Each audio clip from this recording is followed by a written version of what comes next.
এটা লিওন ভাইয়ের show and আজ আমরা বিশেষভাবে আলোচনা করছি ডাব্লিউডাব্লিউই এর ট্রাইবাল চিফ রোমান রেইন্সের সম্ভাব্য প্রত্যাবর্তন নিয়ে। আপনি কি প্রস্তুত?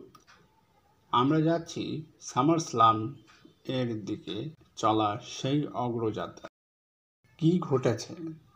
রোমান রেইন্সকে দেখতে পাওয়া গেছে না রেসলম্যানিয়া 41-এর পর থেকে, 12 জুন রতে আক্রমণের পর। তাকে আক্রমণ সেথ রলিন্স, পল হিম্যান ও ব্রন বেকার হাতে তাকে রতে গ্রাউন্ডে ফেলা হয়। তার অনুপস্থিতির পেছনে স্ট্র্যাটেজি। ডাব্লিউডাব্লিউই সেটাকে ব্যবহার করে আসন্ন সামারস্লামের বিল্ড আপ হিসেবে। কোন প্রতিপক্ষ? রলিন্স, পাঙ্ক বা ব্রন ব্রেকার তিনজনই প্রধান প্রতিপক্ষ হতে পারে। অল্টারনেটিভলি এলএ নাইটের সাথে জোট গঠন করে রলিন্স ফ্যাকশনের বিরুদ্ধে দাঁড়াতে পারে। ফ্যাকশন নিয়ে রিটার্ন।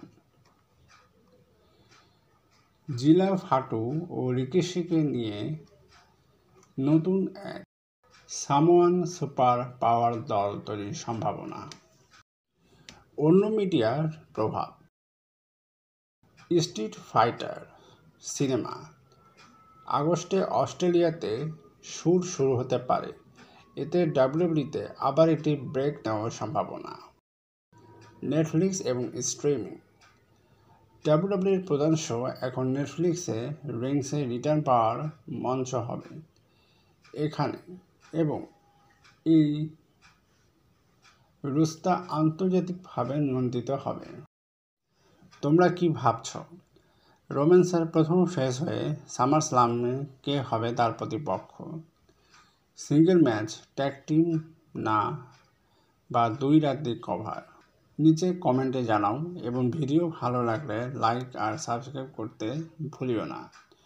তুমি চাইলে এই বিষয়ে একটি পূর্ণ ভিডিও ডিসকাশনও করতে পারি বলে বানিয়ে দেব আমি। এই ছিল রোমান রেইন্সের প্রত্যাবর্তনের সম্ভাবনাগুলো।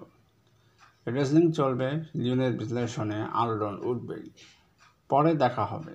সে পর্যন্ত haters gone ahead, but tribal chief always rain.